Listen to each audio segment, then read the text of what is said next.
ओम श्री सिद्धेश्वरीश्वर सद्गुरुभ्यो नमः। ओम श्री सिद्धेश्वरीश्वर सद्गुरुभ्यो नमः। ओम श्री सिद्धेश्वरीश्वर सद्गुरुभ्यो नमः। एक गिलास पानी की कीमत क्या है, यह तो बेले की तपस्या करके साथ यात्रा करने वाला यात्री ही जानता है। एक लकड़ी के टुकड़े की कीमत कितनी है, यह तो डूबने वाले व्यक्ति को ही मालूम होता है। एक सांस की सच्ची कीमत तो जिसका दम घुट रहा हो वही व्यक्ति जान सकता है। वैसे ही सद्गुरु भगवंतों के सामर्थ्य को सच्ची भक्ति वाले व्यक्ति ही अनुभव कर सकते हैं। अन्य व्यक्तियों को वह सद्गुरु भगवंत एक पूज्य व्यक्ति के रूप में मान्य होते हैं, जबकि भक्त के लिए तो वे साक्षात भगवान होते हैं। परम पूज्य आचार्य भगवंत श्री सिद्धेश्वरीश्वर जी महाराजा के भक्त परिवार में मेरा जन्म हुआ और उसी वातावरण में लालन पालन हुआ। बचपन से ही विद्याशाला और जमालपुर जाना अच्छा लगता था। दादा की स्तुति बोलना, स्तवना का पाठ करना, सत्ताविसा पढ़ना, यह सब मनपसंद कामों में सर्वश्रेष्ठ काम था। दादा के जाप करने में स्थल काल का भान भूल जाता था।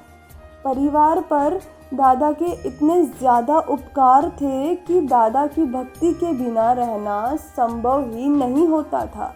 अब जो सास की तरह साथ में रहते हैं और प्रत्येक परिस्थिति में विश्वास दिलाते हैं कि मैं हूँ ना, उनसे दूर कैसे रहा जा सकता है।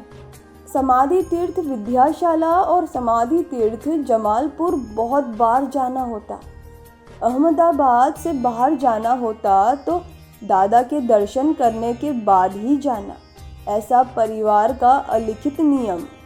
जमालपुर बिल्कुल विपरीत दिशा में पड़ता हो, जाने की अत्यंत जल्दी हो, तुरंत ही निकलना पड़े ऐसी परिस्थिति हो, ऐसे चाहे जो भी कारण हो, पर समाधि तीर्थ जमालपुर के दर्शन किए बिना बाहर कभी नहीं जाना।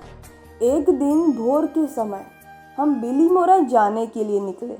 गाड़ी में परिवार के 6 सदस्य थे। दादा की समाधि पर पहुँचे तब 5 बजे थे। मुख्य दरवाज़ा बंद था।